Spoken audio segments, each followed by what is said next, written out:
विज्ञान भारती कक्षा 6 अभ्यास काल पुस्तिका के अंतर्गत आज हम इकाई 7 जीवों में अनुकूलन के अभ्यास प्रश्नों को हल करेंगे। पहला प्रश्न है, निम्नलिखित प्रश्नों के सही विकल्प छांटिए। कब राजू ने एक धारारेखित एवं चिकने शरीर वाले जीव को देखा, उस जीव का वास स्थान है।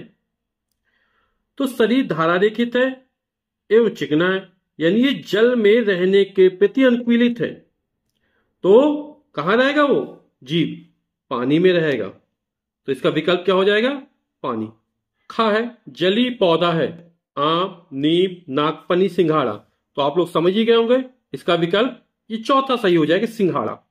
ग नंबर है, सामान्यतः मछली सांस लेती है। तो मछली फेफड़ों से सांस नहीं लेती, न त्वचा से सांस लेती। किसके द्वारा सांस लेती है? गिल्स की सहायता से सांस लेती है। गिल्स बोल सकते हैं इसको, क्लोम बोल सकते हैं, या गलफड़े बोल सकते हैं। ठीक। अगला घा मेढक रहता है। तो मेढक एक उभयचर प्राणी है जो जल एवं स्थल दोनों में रहता है। तो यहां पर इसका चौथा विकल्प सही हो जाएगा, जल तथा स्थल दोनों में रहता है। मरुस्थलीय पौधों में जड़ें।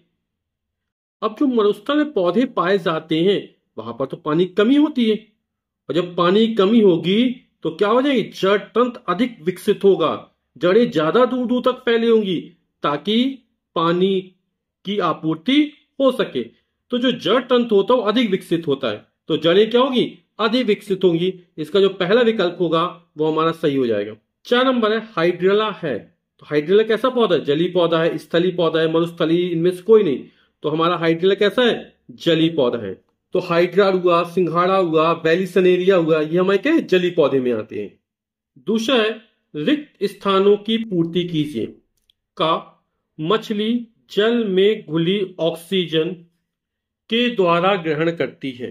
तो यहां पर जो खाली स्थान में आएगा वो आएगा क्लोमो द्वारा या गिल्स द्वारा।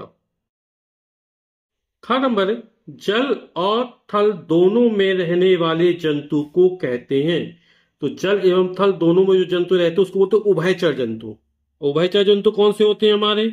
सैलामेंडर हो गया, मेढक हो गया। गण में पक्षियों की अस्थियां होती हैं। तो पक्षियों को हवा में उड़ना पड़ता, सही हल्का होना चाहिए। तो जो हड्डियां होती हैं, अस्थियां होती हैं, वो खोखली होती हैं और ये वायु से भरी होती हैं। तो खोखली होती हैं और वायु से भरी होती है, खोखली लिख देते हैं। प्रश्न संख्या 3 है, निम्नलिखित में सही कथन पर सही तथा गलत कथन पर गलत यानी क्रॉस का चिन्ह लगाइए। का नंबर है, मरुस्थलीय पौधे में जड़ें अल्प विकसित होती हैं। तो ये तो गलत हो कथन हो गया ना। मरुस्थलीय पौधे में वहां पे पानी की कमी होती है और पानी की कमी होने जड़तंत्र क्या विकसित होता है, और बोला अल्प विकसित होता है। तो ये कथन हमारा क्या हो जाएगा? गलत हो जाएगा। खा नीम, आम, बबूल व अमरूद मरुस्थलीय वृक्ष है। तो यह मरुस्थलीय वृक्ष नहीं है। तो नीम, आम, बबूल व अमरूद में मरुस्थलीय वृक्ष लक्षण ही नहीं है। क्यों? मरुस्थलीय वृक्ष में क्या होता है?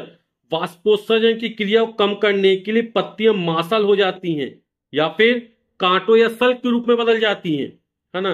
जैसे नागफनी हुआ, घिकवार हुआ, भड़वंडा हुआ, सतावर हुआ, है ना। और इनका जड़तंत्र बहुत ज्यादा विकसित होता है। ग नंबर, पक्षियों के अग्रपात पंखों में रूपांतरित होते हैं। तो बिल्कुल सत्य कथन हमारा। जली पौधे हल्के व स्पंजी होते हैं, ये भी बिल्कुल सही कथन है। ये जली पौधे की विशेषता होती है कि वे हल्के होते हैं और स्पंजी होते हैं, है ना। जैसे जलकुंभी हो गया। और जो इसकी पत्तियां होती है पतली होती है, कटी फटी होती हैं और तैरने की अवस्था में होती है। क्योंकि पानी में रहते हैं तो इनका जड़ तंत्र होता है वो बहुत अल्प विकसित होता है। तो ये विशेषता पाई जाती है जली पौधों में। अगला है, मरुस्थलीय पौधों की पत्तियां मांसल व कांटों के रूप में पाई जाती, अभी चर्चा की थी, है ना। तो ये हमारा कथन कैसा हो जाएगा? सही हो जाएगा। तो सही के चिन्ह लगा दिए। चौथा प्रश्न है, स्तंभ का तथा स्तंभ खा को सुमेलित कीजिए।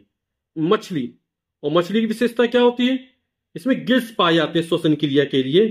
तो यहां पर एक गिल्स में चला जाएगा। जलकुंभी, और जलकुंभी हमारा क्या है? एक जली पौधा है। मेढक, मेढक कैसा है? जल तथा थल दोनों में रहता है, तो उभयचर हो जाएगा ये हमारा। नागफनी एक मरुस्थलीय पौधा है और इसकी पत्तियां जो होती हैं वो कांटों में परिवर्तित हो जाती हैं। ताकि वाष्पोत्सर्जन क्रिया कम से कम हो सके। और पक्षी, इनकी हड्डियां कैसी है, तो खोखली होती है, उसमें वायु भरी होती है ताकि ये हवा में उड़ सके।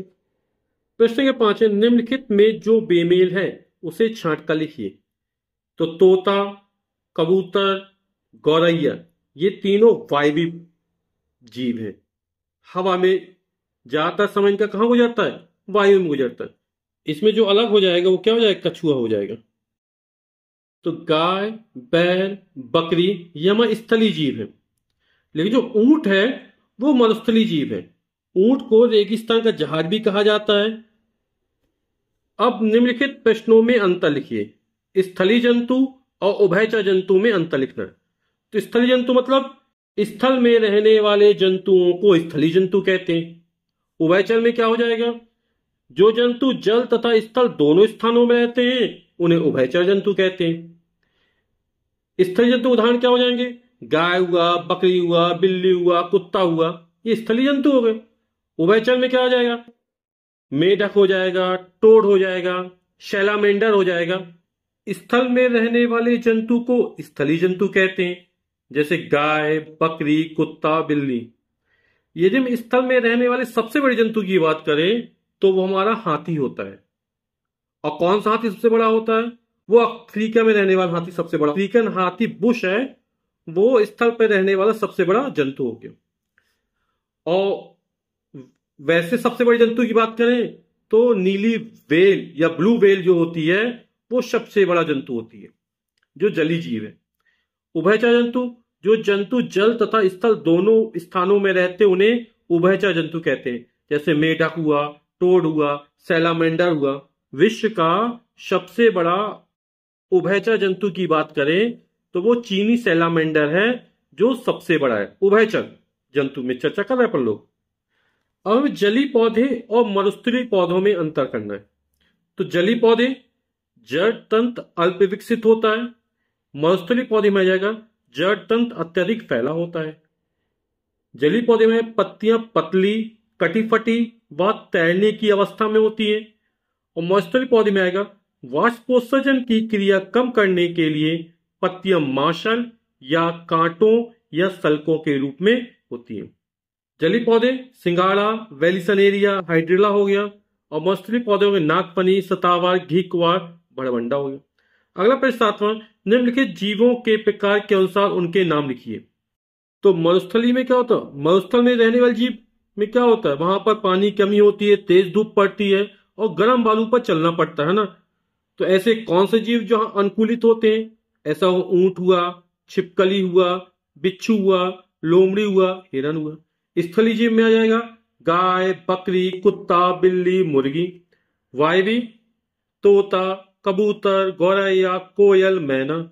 और जलीय में मेढक, मछली, व्हेल, शार्क, मगरमच्छ। यदि हम दुनिया के सबसे बड़ी जीव की बात करें या सबसे बड़े जलीय जीव की बात करें तो वहां ब्लू व्हेल या नीली व्हेल होता है। प्रश्न क्या आता है, निम्नलिखित संकेतों की सहायता से वर्ग पहेली को पूरा कीजिए। तो पहले बाएं से दाएं भरेंगे। तो पहला है मरुस्थलीय पौधा, तो बड़ा नारा और नियारा, तो हो जाएगा नागफनी। फिर दूसरे नंबर पे है स्थलीय पौधा, तो स्थलीय पौधा हो जाएगा नीम हो जाएगा। फिर तीसरा पक्षी का नाम, तो बड़ा तारा, तो यह तोता हो जाएगा हमारा पक्षी। फिर चौथा है कीट का नाम, तो और लियारा, तो तितली हो जाएगा हमारा। पांचवा मरुस्थलीय जंतु का नाम, तो ऊंट और टा, ऊंट हो जाएगा मरुस्थलीय जंतु। अपन ऊपर से नीचे भरेंगे।